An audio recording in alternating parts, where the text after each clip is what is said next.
I want to visit my friend's website, bob.com. So I hop on my computer, but there's just one problem. My computer needs to know where bob.com is. For computers, they handle location via IP addresses. But if you look at this, you might notice this isn't actually an IP address. This is where DNS lookup comes in. DNS, or the domain name system, is a way of converting human-readable domains, basically domains you and I can read, in this case bob.com, into IP addresses. So how it works is, first my computer will send a request to the router. My router is the proxy between my computer and the rest of the World Wide Web. In this case, my router will send a request to my internet service provider's DNS servers. So these are what are called recursive resolvers, because that refers to how DNS lookup works. So first, what the DNS servers will do is query what are called root servers. So these are 12 different servers.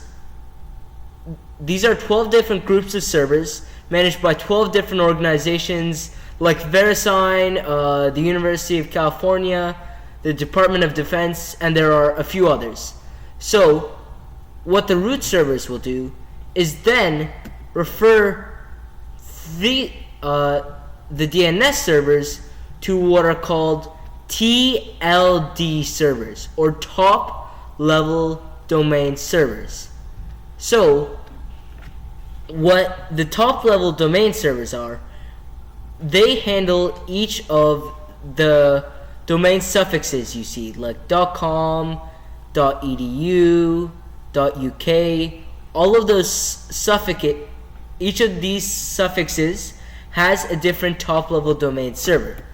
So what that server will then do is say, okay, bob.com, I don't actually know the IP address of bob.com, but I know the IP address of bob.com's name server. So so it will then send the request to what's called the authoritative name server. So these name servers can be Cloudflare. Cloudflare does a lot of hosting and has its own name server. Lots of hosting providers like GoDaddy have their own name servers, and the reason they're called authoritative is because they are the final authority on what the IP address is. So these authoritative name servers will then give you the final word on what bob.com's IP address actually is.